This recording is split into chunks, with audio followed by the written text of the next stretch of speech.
We members of Parliament drawn from Mount Kenya region do hereby wish to state the following. 1.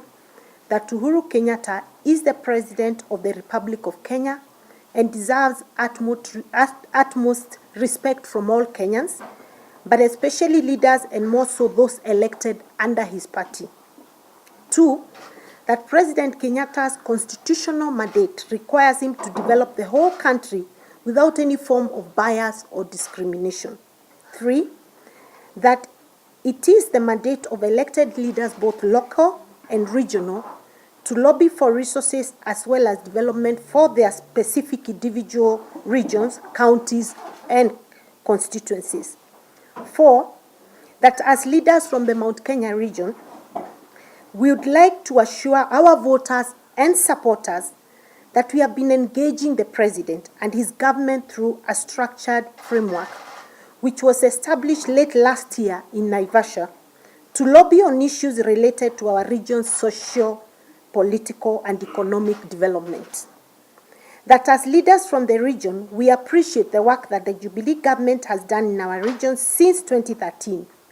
We are, however, aware that there's still more work to be done as per the expectations of our people. We will continue to engage with government to realize the development projects already in the pipeline, as well as new ones that we are working on. 6. As stated in Naivasha, we would like to reiterate our unwavering support to His Excellency President Uhuru Kenyatta as he implements his Big Four economic agenda, unites the country through the Building Bridges initiative, better known as the Handshake, and the fight against corruption. That's the end of our statement. Thank you, ladies and gentlemen. Miezi 16 tu imepita na kwenye zile juhudi na harakati zetu za kuzunguka na mawizara hapa na pale, kila mjumbe amepitia kwake na anajua ni maendeleo gani anataka. Na kusema kweli, serikali imeweka milango wazi kwa wabunge, na wale wabunge wote wamepitia kwa wizara zote za serikali, ikiwa ni barabara, ikiwa ni maji, ikiwa ni elimu, ikiwa ni afya, hata kilimo, wameweza kupata maendeleo. Sasa ukisikia jumla ya kwamba kuna shinda ya maendeleo katika eneo la Mlima Kenya, hiyo ni siasa ya mtu anajitakia mwenyewe na sio jambo ambalo kama viongozi tunaweza kusema tunashikilia ama tunakubaliana nayo. Kwa hivyo yale President Kenyatta alisema akijibu hiyo maneno ya maendeleo ni kwamba yeye ni rais wa Jamhuri ya Kenya yote. Sisi kama wenye eneo la Mlima Kenya tumepata maendeleo kiwango kile nchi nzima imepata. Inaweza kuwa kelele ile imepatikana wakati wa kufungua mradi nje haikuwa level ya ile kelele ilipatikana wakati wa kufungua mradi tuseme ni Thika ama Kiambu ama Murang'a ama Meru. Kwa hivyo ni vizuri tuelewane. Hakuna sehemu ya Mlima Kenya imewachwa nyuma kwenye maendeleo, ama hakuna miradi tulikuwa tunatarajia na haijapatikana ndio tunamlaumu rais. Amechunga hizi vizuri na sisi sote tuko hapo. I have the advantage of having served in both. And it's indeed true that people tend to think that as the president is leaving, they almost are looking at how are we going to be left, because they are uncertain about who will come next. But looking through the entire country, you can see development projects popping up everywhere. So it would not be true to say that projects in Mount Kenya have been left behind to await the second term, or indeed a third term or fourth term, or a future president to come and do it. So basically the issue, the people who are raising these issues are obviously not here, and we cannot purport to speak for them.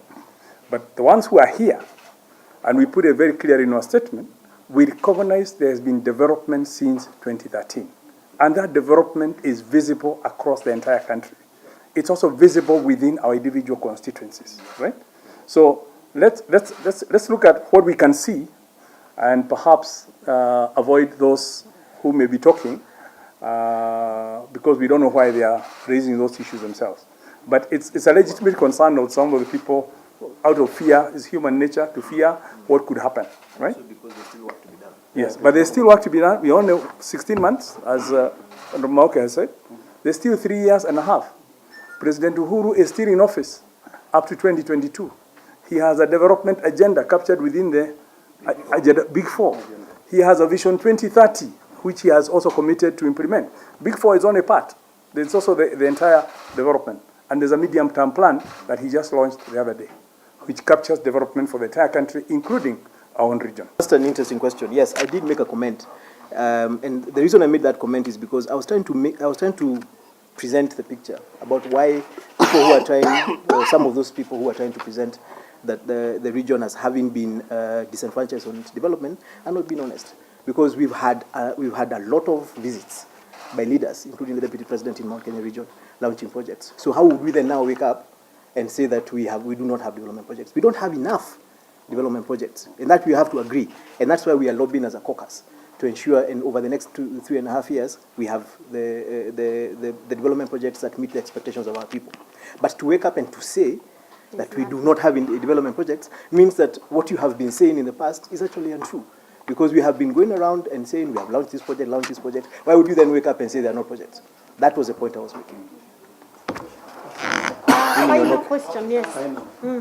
It changed when the resignation of the vice chairman happened. So I don't think anybody has been having that debate after that. Yeah. It was triggered just by the presence of the vice chairman and the issues he was holding while in that office, and also nearly contradicting the president about the electioneering mood when we are talking about development.